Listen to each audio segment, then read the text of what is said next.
We're live. Are we? I think so. Yeah, Oh, it it's happened. it's still it's counting down on me right now. That's weird. Don't you lie on me.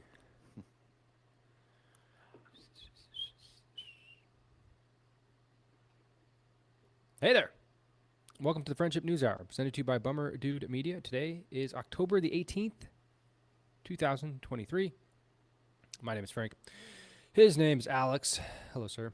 Hello, sir. How are you? I'm good, man. How are you? Good. Preparing for a long car ride to come see you, actually. Hey, how about it? Yeah. So How about it'll it? be the longest I've like a longest car ride I've done in a long time now. Really?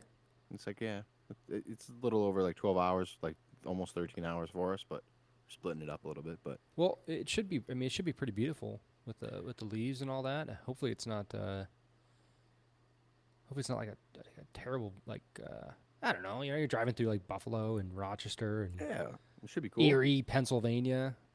I'm excited. Are we close to Scranton at all? No, No. Scranton's much closer to Philadelphia, New York Philly. City. Yeah. Yeah. Okay. But I'm Yep. excited, man. I'm excited. Come out there and hang out for a little bit of fall weather. Yeah, dude, come out to the sticks, as it were. Watch Michigan State together. Oh, yeah, that's right.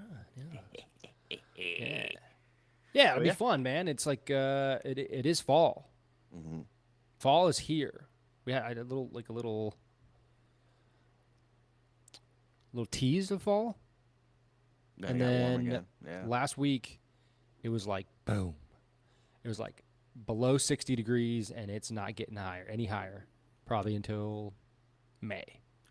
This is my So, shit, bro. This is my yeah, time of year. This is it's when I quite thrive. nice. I'm not gonna lie to you, man. Like it's chilly. It's not freezing. It's cold, but it's not Mm-hmm. like you're not chilled to the bone. Yeah, it's quite nice. I want to be wearing a hoodie, but still just cold enough that my nipples are hard underneath it. Hmm. That's really the goal of my fashion sense. Yeah, And we're balance. in peak time right now for that. Oh So. yeah, it's quite a sensation. Quite a sensation. Hey, here's a question I haven't ever pondered, Okay. and I don't know why. Can police officers smoke pot? Like, should they be able to? Correct. That's tough, man. That's so tough as a big proponent. Um, Obviously not on the job. I don't believe so. If you're wielding a firearm, Yes. um, at home, they're not really like on call, like a firefighter or anything. Should they be able to enjoy themselves? I want to say yes. I want to say yes. There's probably some kind of cognitive study out there that I'm ignoring in my own life that says that it's bad for you in some way for memory or reaction time or some kind of thing. But I want, And that ignorance obviously is not because you're a consumer of marijuana. right, Those two things exactly. are unrelated completely. I just wanted to make sure that we were. The only the, the only other thing I could think of why it would be a bad idea, but I think it'd like be good for them to relax and like take it easy on their bodies and recompose their head and blah blah blah blah. But the only other thing I could see why it would be problematic is that like in places where it's legal, especially if a cop is using it or for it, it can like help them not look at crimes regarding it as seriously, Sure. as they would. But I don't know. Why do you ask? Jersey City, New Jersey, Hmm. just passed an ordinance, um, and it has to do with their workplace protection law with regards to recreational marijuana. And the law in New Jersey about there's a law that bars drug users from possessing a firearm. Mm. And Jersey City, New Jersey, the city of Jersey City, has said that possessing a firearm preempts the New Jersey marijuana law. And the recreational marijuana law basically says like you can't be discriminated by your employer because you failed a marijuana drug test. And that's kind of the second part of it, which I think is the bigger part of it. There's no way to really test. I could be high right now. I'm not. But I could be, And you really would have no way of knowing unless I told you or unless I like looked the part. I was gonna say, I get You my know, face gives it away, bro. My eyes, anytime I'm high, it's like you can tell. At least people that know me can tell instantly. Sarah, Zach, really. yeah. If I'm even drunk too, my eyes give myself away Mm. all the time. I don't know why. But you can't like. But your scenario of somebody going home and decompressing after work and having a joint or whatever Hmm. wouldn't allow a police officer to do that because if they tested positive, you test positive, weeks in advance or weeks after consuming marijuana, depending on your Yeah, physical activity level or what if have it's a you. hair test, months. Right. And so Jersey City, New Jersey is saying because they are required by law to possess a gun, then that supersedes any workplace discrimination that might go on by them failing a drug test based on the recreational marijuana law. And so it's kind of in the courts right now, and Mm. it's a bit open ended. But I mean, what if you knew that a police officer was an alcoholic, and Dude, maybe I he was wasn't just even gonna say drunk on the that. Yeah. job, but Yep. you knew that, like, I mean, that affects your. I used to work with a guy that, no joke, would bring a cooler to work in his truck and just leave it in the bed of his truck, so that the moment he was done working, his beers would be cold. He might have a problem. Maybe. Right, but Maybe. and would just go at it, bro. I'm talking like That's 20 a hilarious. night. That's Coors Lights, crazy. just I know, bro. And he Oh would my wake up the next god. morning. He'd be the first person in the office, sharp as a tack. You'd never know. But he Yeah. had a Yeah. problem, obviously. Like, it was Right. obvious to anybody. Like, this person had a problem drinking too much. I would say that person's more dangerous than somebody who would just get Agreed. high at night and then get up in the morning, drink a cup of coffee, and be ready to protect and serve. Agreed. Because hangovers are a real motherfucking thing for most people. Not this guy apparently, the fucking cooler car guy. But Right. like hungover, fucking being hungover is the fucking worst. You're not concentrated at all or really thinking about what you're doing. And I've never really had that from weed. I don't think like the next day where I have felt the same way. Thrown up and headache and just felt like shit the rest of it. Like I've had entire days after getting drunk that were just kind of like wasted because I was fucking useless and sick. I don't know Yeah. if you Right. experienced that. It happens more to me now that I'm older. I feel like. Do you feel like your hangovers have gotten worse? Oh yeah, dude, it's Dude, it's brutal. I feel like I get It's the shit brutal. beat out of me sometimes. Yeah, if I wake up just, if I had like just a glass too much of wine, man, I'll wake up the next morning and be like, Yeah, yeah, we're getting old. yeah, it's not great. What I thought is interesting here too is that 23 states, including DC, have legalized adult marijuana use, but most of those states, including Colorado, do not have workplace protections for off-work usage. In other words, Yeah, you could get fired for consuming marijuana off the clock. yeah. But It's crazy. it's like that, and we won't see a difference between weed and alcohol until it's like federally decriminalized or federally made legal recreational everywhere. Mm-hmm. Because until that happens, like you can't, you have to separate the two from each other, even though it's kind of bullshit a little bit. I think, as we just described, but until it's like legal everywhere and there's really no pushback on it, they won't be the same. Mm-hmm. Which is wild because we both know one is much like safer and better for you and the people around you than the other one. But Yeah. reefer madness fucked it up for everyone. Yeah. California, Connecticut, Minnesota, Montana, New Jersey, New York, Rhode Island, and Washington, D.C. The only states that have laws that forbid employers from firing employees solely based off of a positive drug test, which is also kind of interesting because that's Hmm.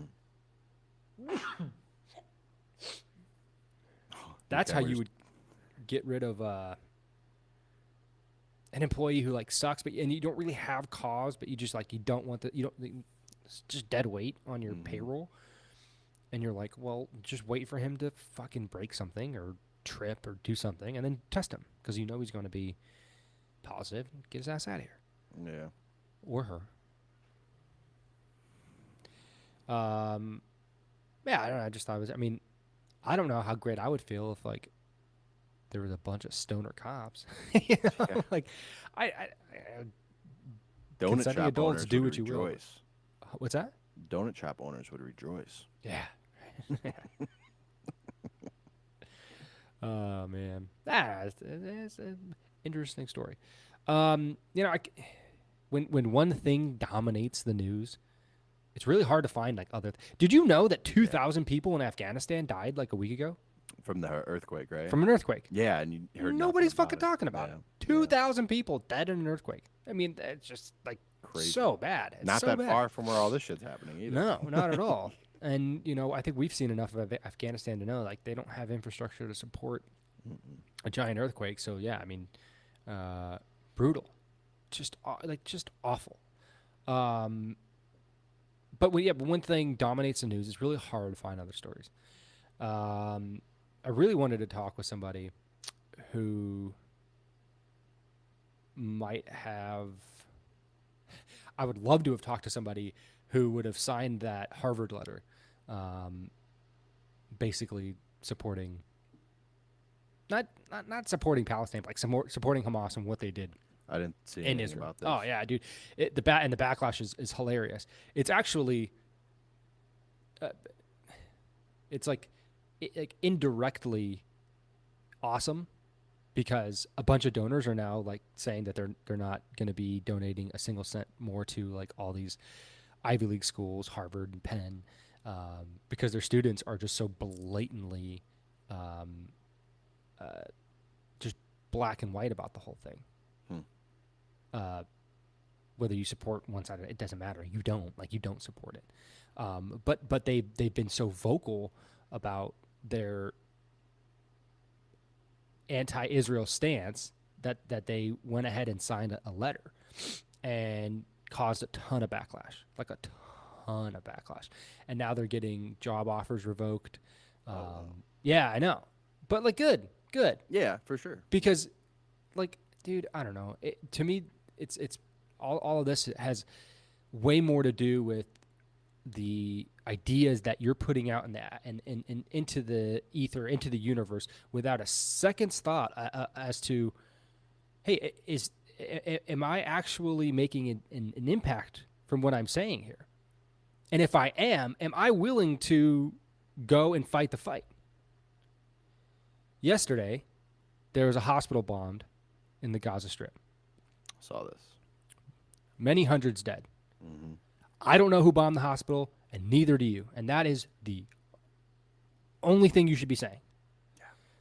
But if there wasn't an immediate reaction that's animalistic because of what you saw, then then you're complicit in one side or the other, right?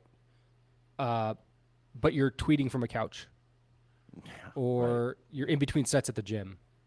I'll say my Instagram bio does make a difference, though, Frank. When people see like a Ukrainian flag in there, they know what I'm fucking about, and yeah, they know. It sparks the change. So, yeah, it really upsets me because if it doesn't, it really doesn't matter to us who bombed that hospital yesterday. I know it really sucks to say that and to hear that, and you hear that, and you might have like a visceral reaction in your body. How could you say that? Hundreds of people dead. I saw a video, and there's just babies, the age of my son, just dozens of them lying on the floor, and it's awful to look at. But is this my fight here as an American? That's where am I caught up in some ancient tussle for land? No, I'm not. And neither your are tax you. dollars are going to help fund the fight one way or the other. And we probably have no control over that. Yeah. And there's 2,000 troops, British and American, just off the coast of Gaza. World War III's here. It's not been declared, but it's here. Everyone's mobilizing. Tensions have never been higher. Glad you And said that. you, from your Twitter fingers, with your animalistic, visceral reaction to the things that you're seeing, are the reason why.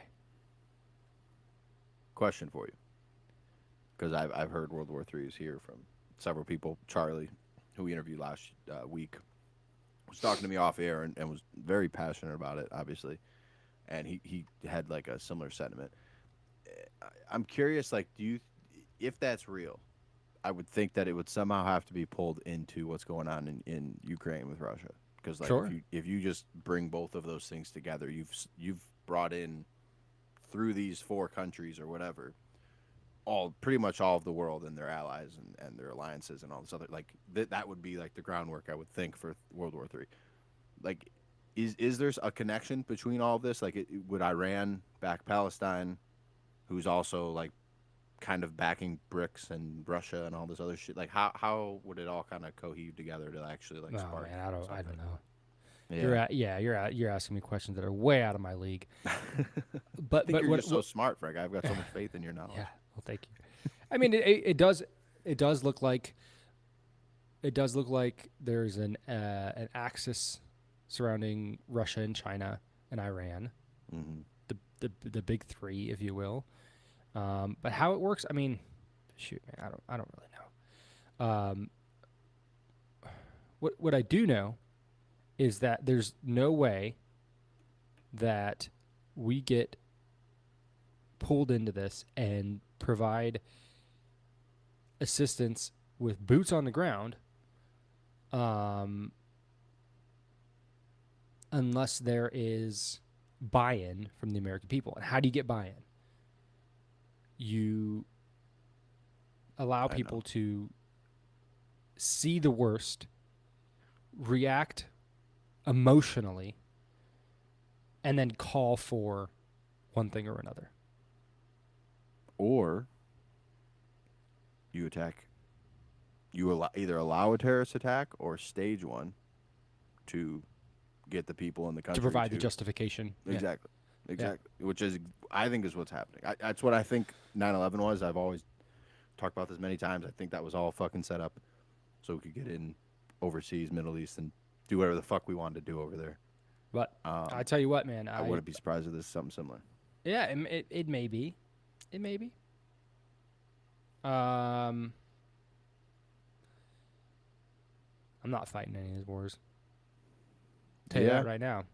Yeah, we're Lock probably me up out of if you have to. the draft window, I would think, at this age of I feel like anybody under the age of 40 is going to have to be mobilized if we do get into something.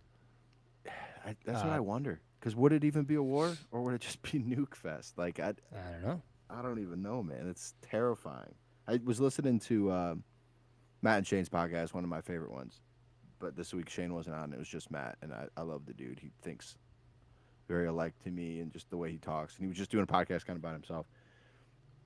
And he was talking about this, like, literally kind of about this exact same shit. And he was saying that it's weird to say this, but, like, for the people that survive a nuclear holocaust, World War III, whatever that is, it's actually probably going to be kind of nice, other than, like, what you're dealing with as far as whatever happened.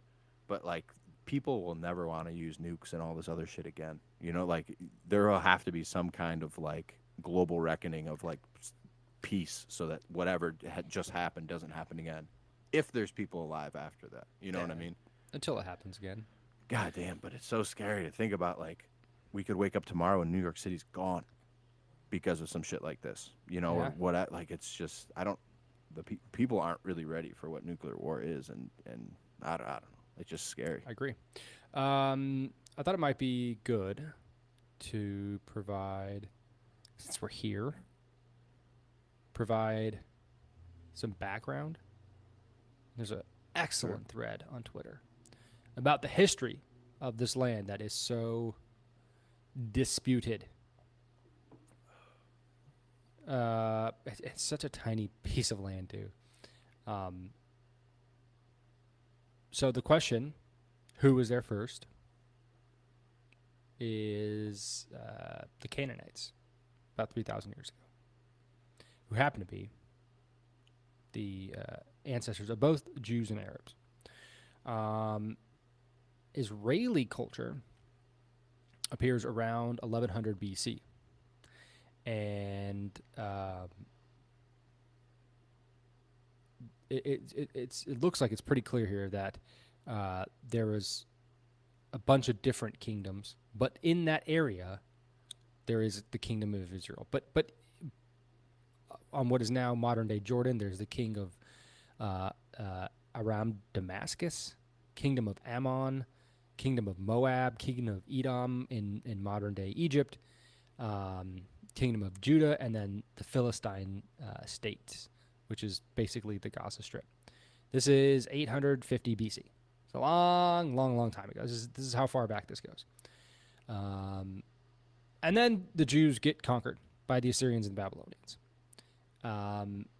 Some stayed, some went out to exile, and then they were freed in about 550 BC, and then went back to the land. And then Israel was a fully independent state. Actually, this was before those invasions. So for 500 years, Israel was a fully independent state. And then after they were conquered, the region would belong to just so many different people. And I'll list them right here, just so you know the complicated history here.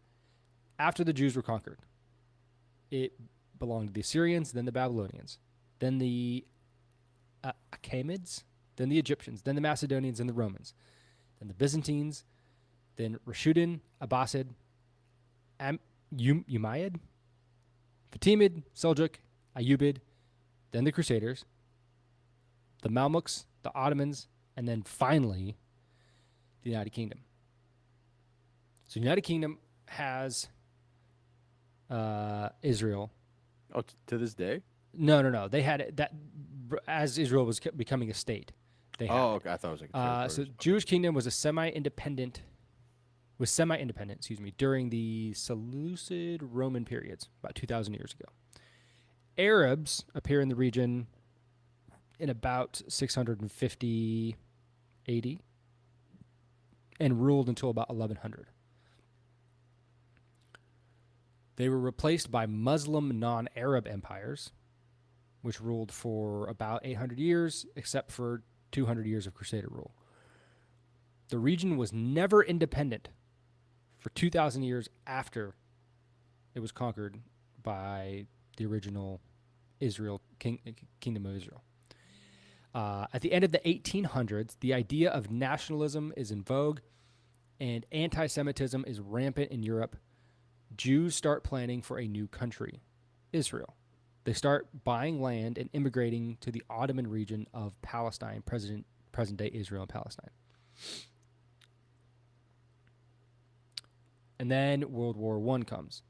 The Allies want to beat the Ottomans. The UK recruits local Arabs to revolt against the Ottomans, recruits local Jews to help fight, and splits the Ottoman Empire with other allies. The Palestine region was allocated to the UK. So that's how the UK comes to have rights over the Palestine region.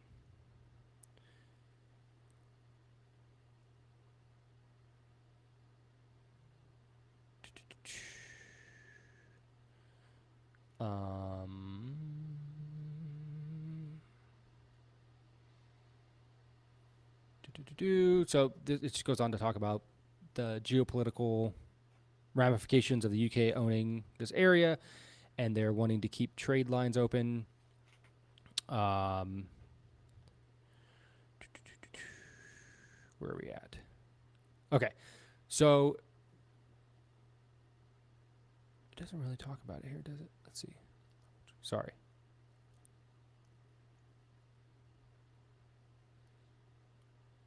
This is why we edit it. We're not perfect people.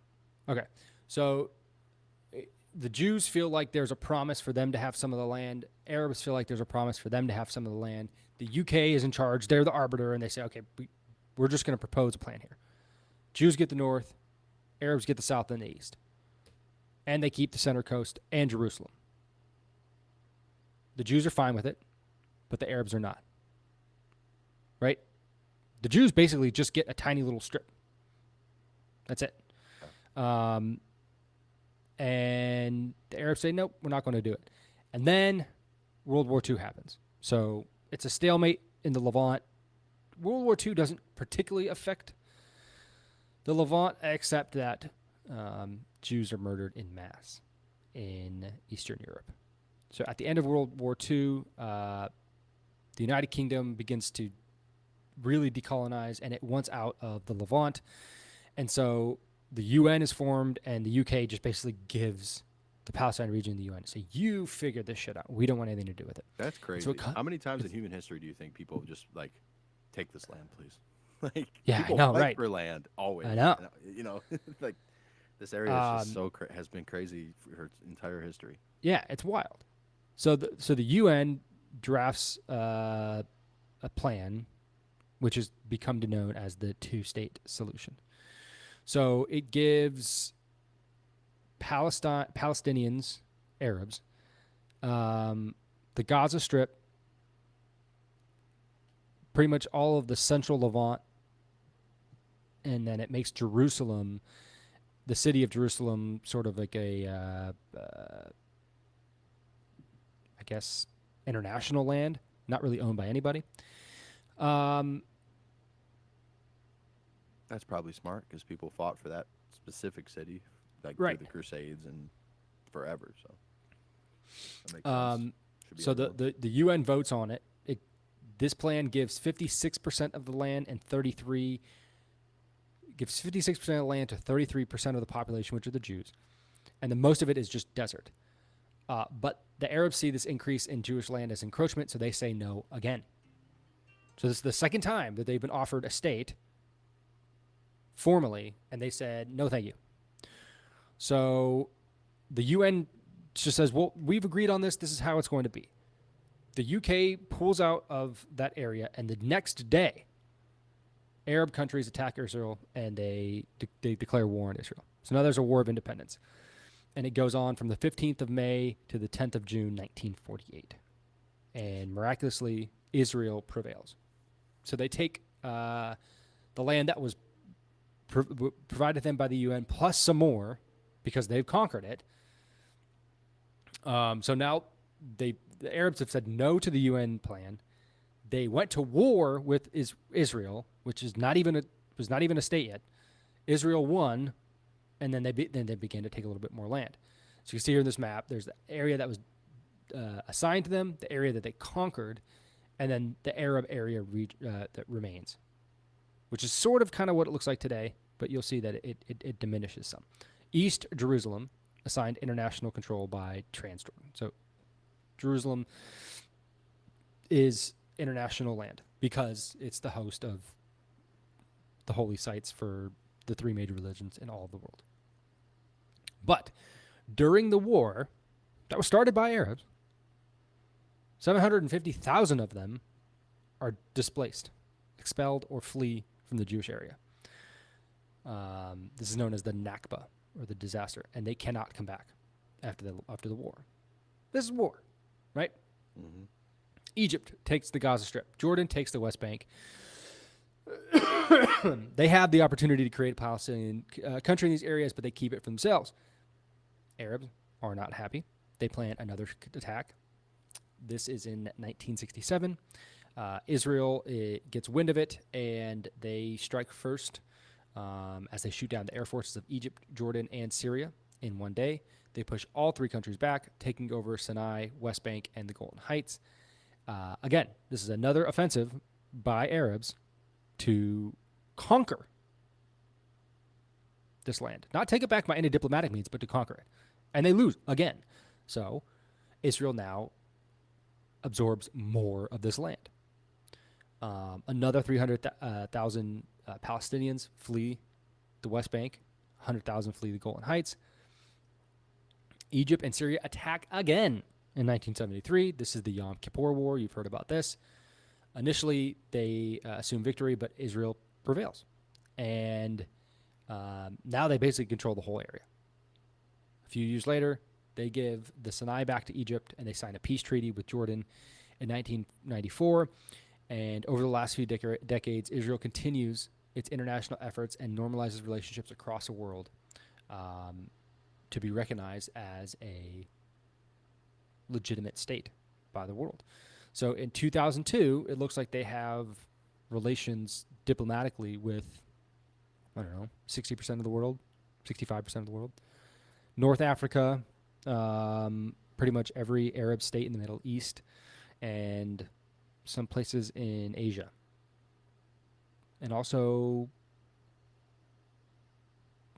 what is that? Colombia? Paraguay? I don't know. Some country in South America. They don't recognize Israel. So the question is, who deserves the land? Who was there first? Israel was there first. Yeah. Who's there most recently? Israel is there most recently. Over the last 1,000 years, Israel, the UK, Ottomans, and Mamluks had ruled that area. There had been no Arab rule for centuries. Jews were the first ones displaced. Then Christians were displaced. Then Arabs were displaced from the region. It's been a big old circle jerk of people just getting conquered in that region. But What's wild to me though, like this could just be my ignorance. I never realized that Palestine wasn't a country. no, Like I'm like, oh, maybe it hasn't been a country in like I think since like the 40s. Really, has it like even maybe was a country like whatever? But well, it wasn't a state back then either. yeah, Because it was ruled. it's It was just- ruled by it's by crazy. conquerors. Yeah, Right. And even So- today, to this day, it's only recognized by 138 of the 193 United Nations member states. That's wild. Yeah, well, there is no real state of Palestine. I mean, there is, but there's not. So, what's interesting, this little juxtaposition here, I find very interesting. In this particular tweet, the question is asked, who deserves the land? And then it asks, who was there first? Israel. The same people who would be willing to sign a document in support of what Hamas had done in Israel 2 weeks ago are also the same people that, if they were to congregate about said letter before signing it and have a discussion about it, the first thing that they would say is, we recognize that we are on the stolen land of so-and-so native tribe in America, Yeah. the first people that were here, and then were conquered. Why don't we feel the same way about Israelis? Good point. Yeah, Well, interesting, right? If you ask me, it's probably because they are viewed as white. That's honestly, I think that is how simplistic and stupid the left is in America. That's just my view. So then it asks the question about morality. The Jews suffered the Holocaust. They had no other place to go. So they went to Israel, but then 1 million Arabs were displaced. And they'd been constantly losing ground for about 100 years. Both of those things suck pretty equally. Arabs had many opportunities to get a state in Palestine. That's kind of where I get hung up. They had a bunch of opportunities to say, hey, here is your state. Be recognized by the world. Have this state. And they said no. Both the UK proposal and the UN resolution. And several proposals thereafter. They said no. So this two-state solution seems to be not working. Not working.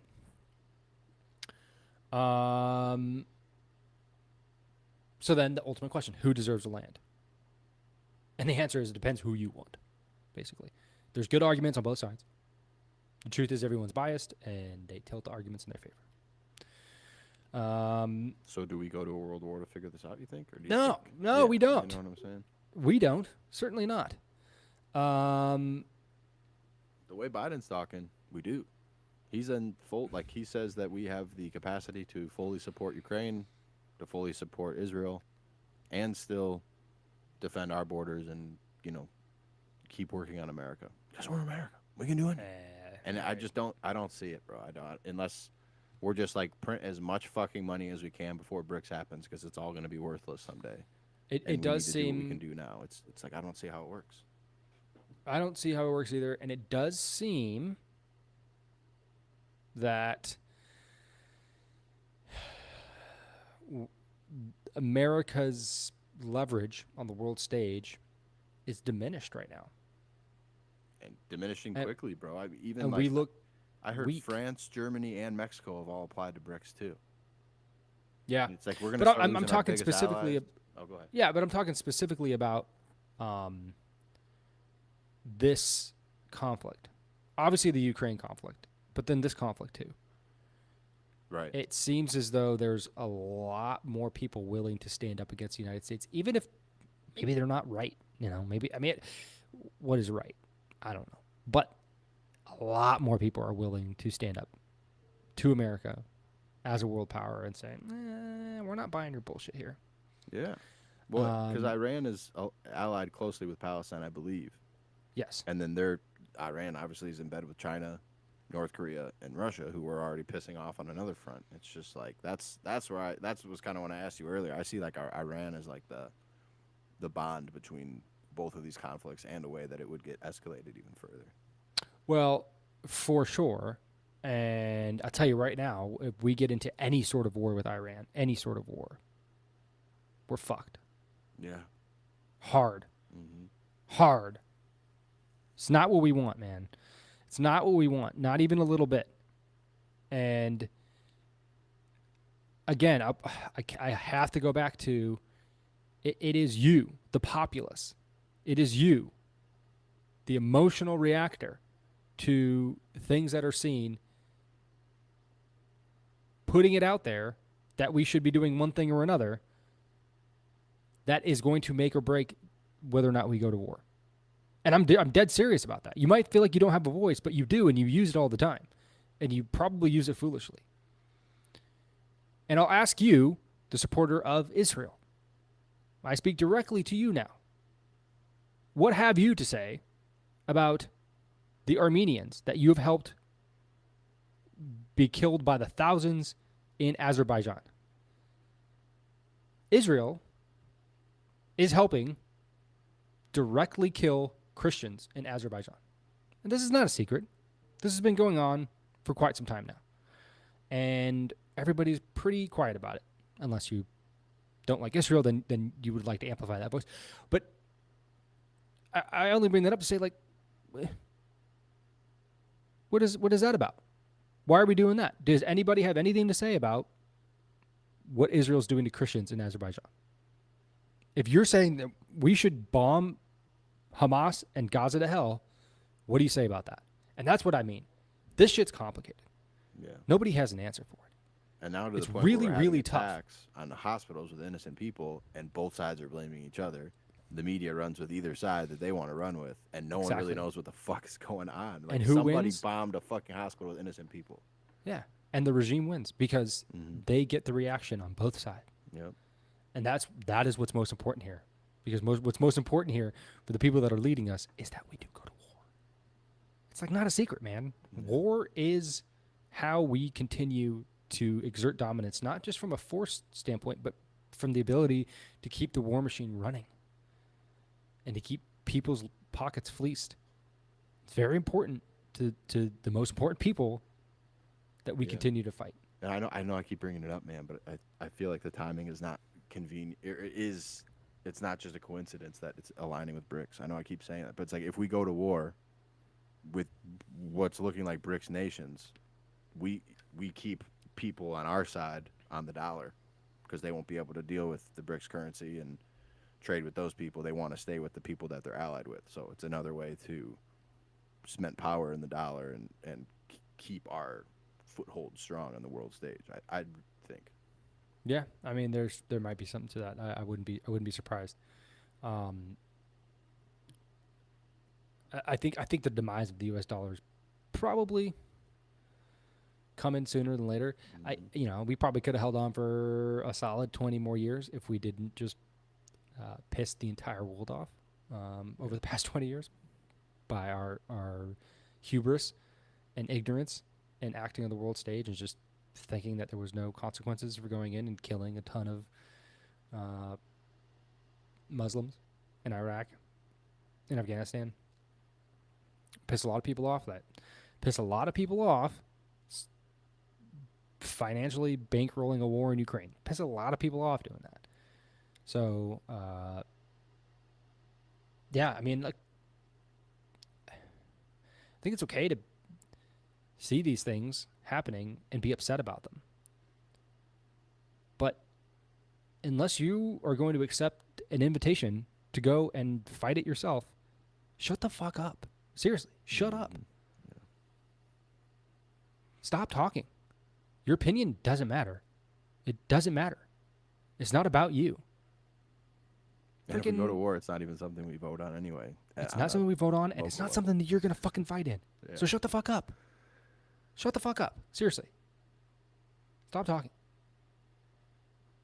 This is this is like it's been the most disgusted I've been with the reaction to something that has happened on the global stage, because it's just like everybody just wants to dig in so bad. Like, why aren't you supporting my side? Because my side's done this. Well, this is why I'm not supporting your side, because my side's done this. Well, shut the fuck up. Are you gonna go fight? Shut the fuck up. Seriously, stop talking. Stop talking. When you have something to say and you don't know what you're talking about, it has consequences. We talked about this lefty activist that was killed in New York Mm-hmm. last week. There's been another murder. A gentleman named Ted Lawson. He's a canvasser and the secretary for the Ingham County Democratic Party, was shot and killed over the weekend. Excuse me. In cold blood. He was a leader in the Democratic Party in mid-Michigan, real close with Gretchen Whitmer, the governor. And what this article I'm reading here in CBS News fails report, that I had to dig for, it was a 15-year-old kid. Asked him for money and then shot him. Damn.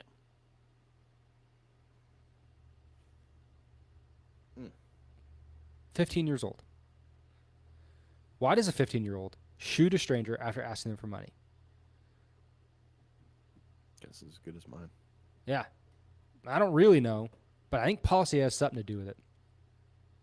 Over the past few years, Representative Cori Bush got shot at in St. Louis. Representative Mary Gay Scanlon has been carjacked. Representative Angie Craig attacked her home. Rand Paul staffer was stabbed. Representative Henry Queller was carjacked.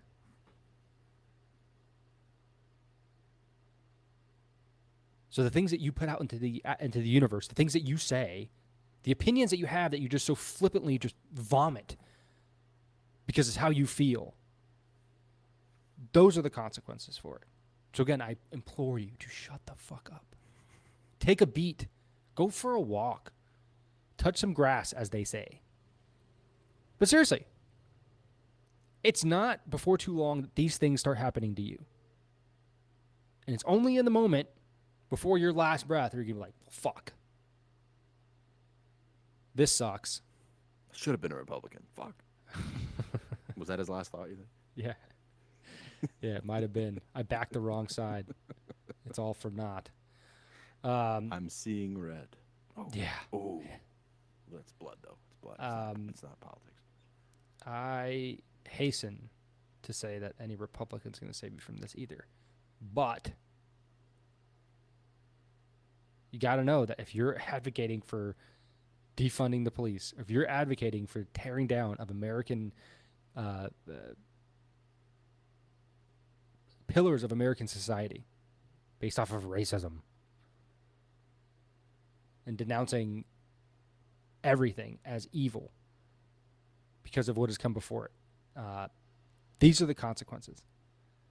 And again, it's not only until it happens to you that you begin to realize that you made a mistake. This is somebody I'd never seen before until yesterday. Let me get his name. What is this guy's name?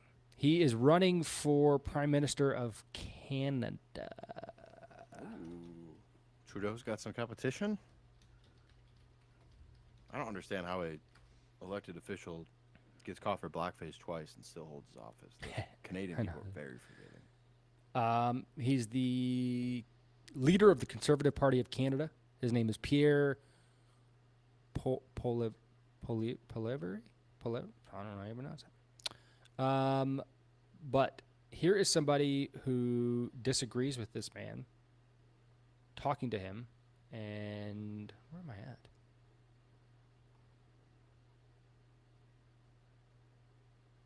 Oh, hell. Oh, here we go. This is somebody who disagrees with him talking with him, and he just dismantles him.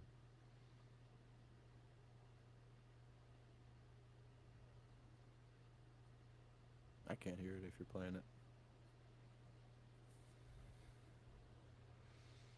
Is it playing, Frank? Frank? Frank?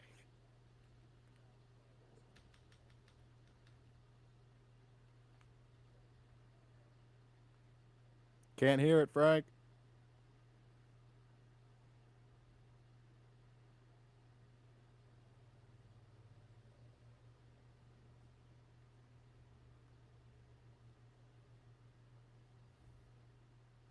Well, this is awkward. Frank.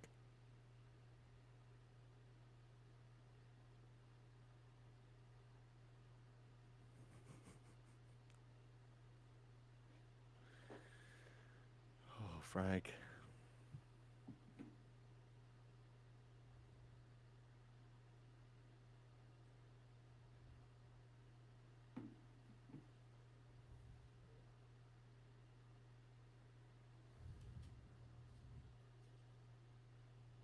Can you not hear that? No. Oh my goodness gracious. You didn't hear me yelling at you? No. I was going like this. Frank! Am I not sharing my screen here? Oh, You did not God. share your screen, no. What an idiot. What a loser. Sorry. It's okay. On the topic, I mean, in terms of your sort of strategy currently, you're obviously taking the populist pathway. What does that mean? Well, appealing to people's more emotional levels, I would guess. I mean, What do you mean by that? certainly Give me an you tap very strong ideological language quite frequently. Like what? Left wing, this and that, right wing. I mean, it's that type I of almost never ideological talk about. spectrum. I never really talk about left But or right. anyways, I of don't people really believe in that. Okay. A lot of people would say that you're simply taking a page out of the Donald Trump Well, book. like which people would say that? Well, I'm sure a great many Canadians, but Like who? I don't know who, but Well, you're the one who asked the question, so yeah. you must know somebody. okay. I'm sure there's some out there, but anyways, Some the people point say. of this question is, I mean, why should Canadians trust you with their vote, given not just the sort of ideological inclination in terms of taking the page out of Donald Trump's book, but What are you also talking about? What page? What page? Can you give me a Okay. page? Give me the page. You keep saying in terms of turning things quite dramatically in terms of Trudeau and the left wing and all of this. I mean, you make quite a it's quite a play that you make on it. So I'm I'm not just sure. wondering. I don't know what your question Okay, is. then forget that. Why should Canadians trust you with their vote? Common sense. Okay. Common sense for a change. We're going to make common sense common in this country. We don't have any common sense in the current government. The guy prints $600 billion, grows our money supply by 32% in 3 years. That's growing the money 8 times faster than the economy.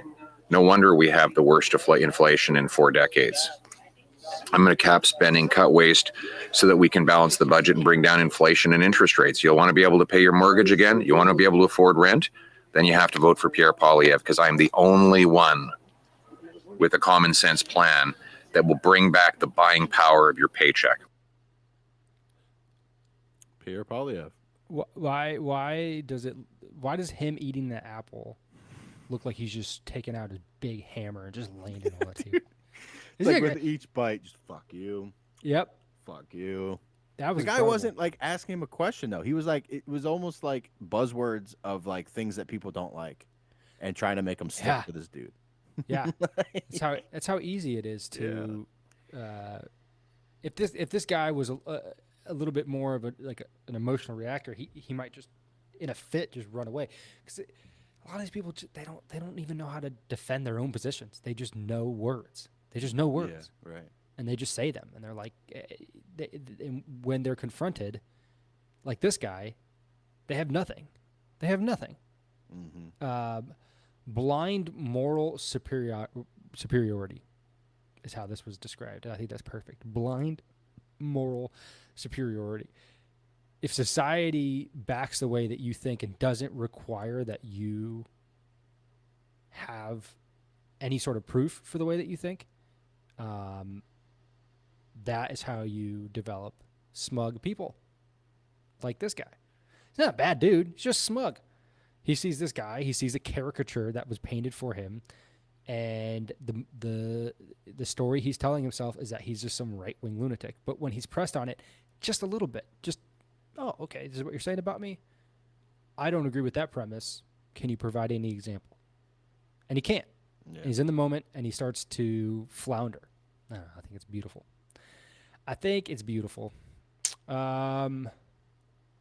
You want to do picks? We should. Because I think that's beautiful. I think that scoreboard of those picks is beautiful. I had a strong showing for a little while last week. Yeah, then you I did. You didn't. started hot. Where are we at? Week Oof. 7 picks, baby. 56 to 37. That is a good clip. 49 and 44 right now.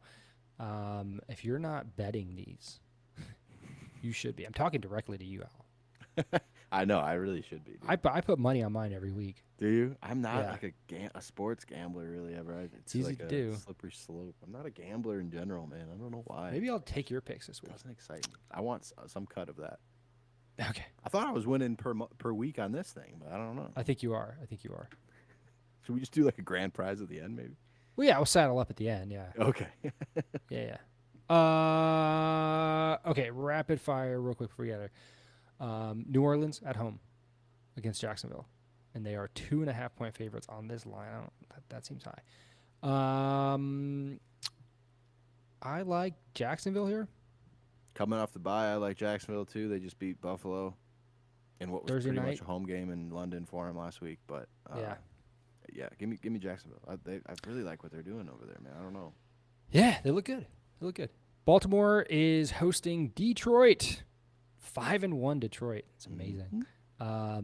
Even still, Detroit is a 2.5-point dog Makes on sense. the road. On the I road. think they're due to lay an egg. Baltimore is so tough, dude. They're so tough. I'm going to take Baltimore.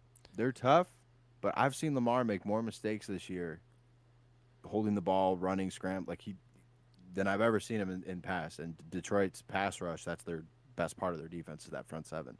So I think they put the pressure on him. I think we're going to see 2, maybe even 3 turnovers in this game. We're going to see Jared Goff with like another 250, 300-yard performance, 2 touchdowns. Give me the Lions. I just love how you build that up. You like Because that? the fall is going to be so much greater. Tampa Bay is hosting Atlanta in a divisional matchup. Tampa Bay is a 2.5-point favorite. This is a little tough. Tampa Bay did get pretty washed by Detroit. Atlanta's Defense did look tough in some parts of that game, though. I'm going to take Atlanta. Are you? I'm going to go with the home team, Tampa. Washington is in New York, I and they're hate this 1.5-point favorites. hate this game. I love this game. Give me Washington all day. Same. I'm taking Washington, but I don't trust either team. I hate this game. Las Vegas is in Chicago, and they're 3.5-point favorites. I don't like either of these teams. I really don't think Chicago is that bad. I mean, they're bad, but they're not that bad. And Vegas has 3 wins miraculously. I just don't think they played anybody, really. Justin They're not Fields, good. though, dislocated his thumb last week. Couldn't grip Did a he? football during the game.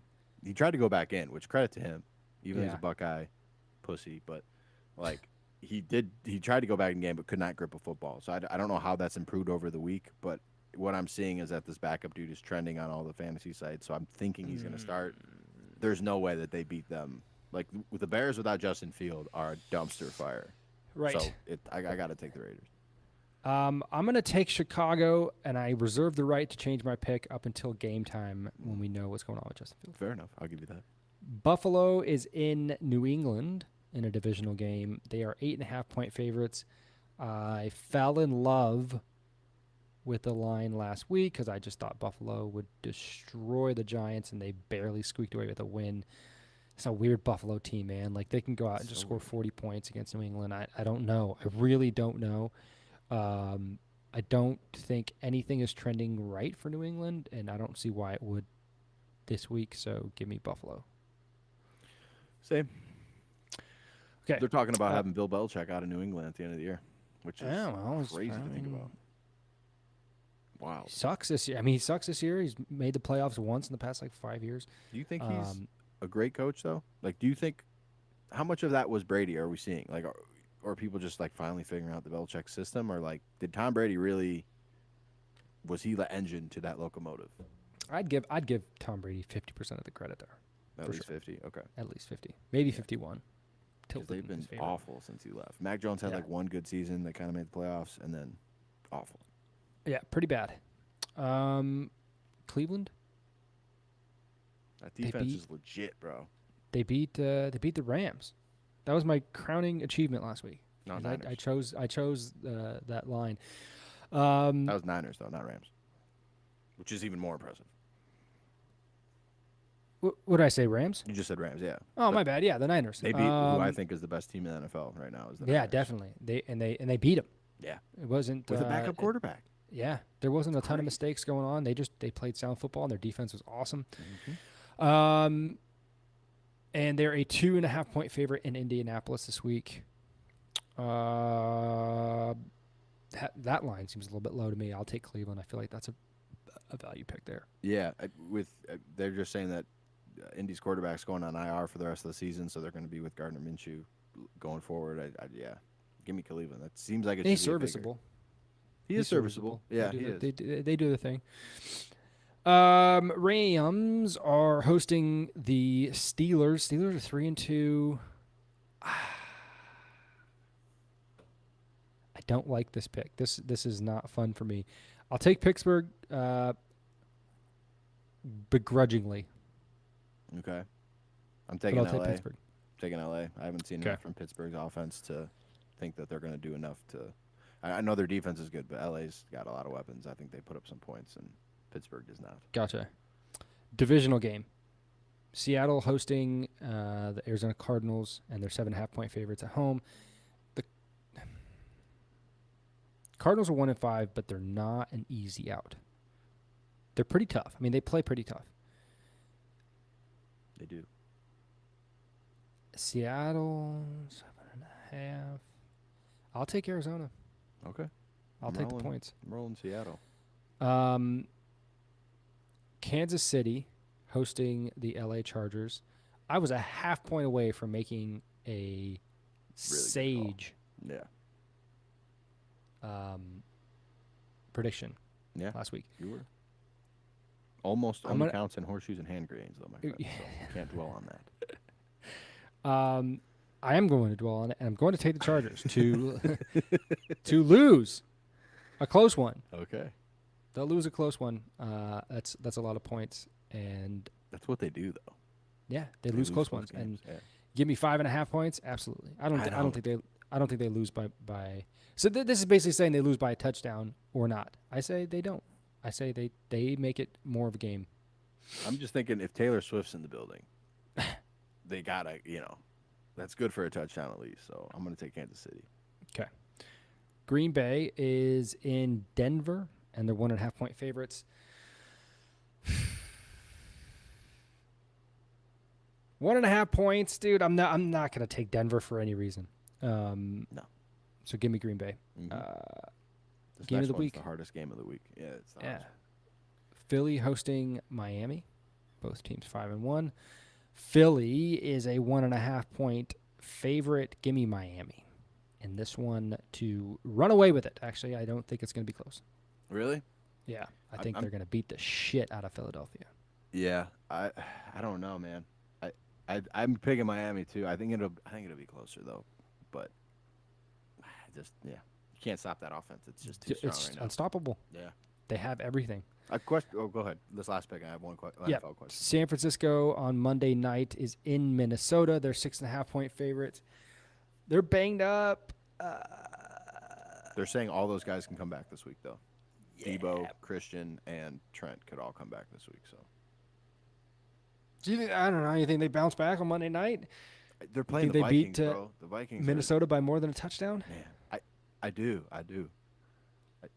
Minnesota is just not impressive, man. They barely beat the Bears Yeah. with a backup quarterback in the game for the Bears. I don't know what Minnesota. I was like worried about Minnesota going into the season. Like I was amped for Detroit and all this other shit, but I'm like Minnesota's just so step blah blah blah, and it just Kirk Cousins is done in the league to me, man. He needs to get the fuck out of there.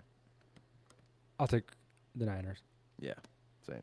My question for you, NFL related, Coach of the Year. Do you think it would go to Mike McDaniels from Miami, or the other? In my head, logical choice would be my man from Detroit, Mr. Dan. Which It's coach still you think- early. Yeah, There's still time for Detroit to be Detroit. it's so true. So, But I Miami is hold an off injury. on- If Tua goes down, they're a very different team, Yes. which is very likely that Tua gets a concussion in the next couple weeks at some point. Like it's just If history tells us anything, Yeah. I don't know. I'm not going to make that pick right now. okay. I'll hold off. Would Yeah, you say I'll those hold are the off. front runners though? Coach of the Year. Yeah, for sure. You can put Andy Reid up there. Chiefs are 5-1. They haven't looked great though. That's what I'm saying. Yeah. That's what I'm saying. He's pulling them through. So I don't know how they grade Coach of the Year, but Yeah. I have no idea. I will wait. Give me a few weeks and I'll get back to you. All right. Well, the picks are in. Picture in. I gotta Official. Yeah, it is that time. Wow, that went quick. Very quick. We love you guys. We love you. You love us. Give us a I love review you. online at any of the platforms: Apple Podcasts, Spotify, Pandora, iHeartRadio. It means a lot. It helps us get in front of a lot of new people. So if you could do that, that'd be awesome. If you want to reach out to us with any questions, comments, concerns, someone you think we should interview, email us at bummerdude.media@gmail.com. And if you want to find us on our socials, it's at Friendship NH on Twitter and at Friendship News Hour on TikTok and Instagram. We love you. We'll see you next time.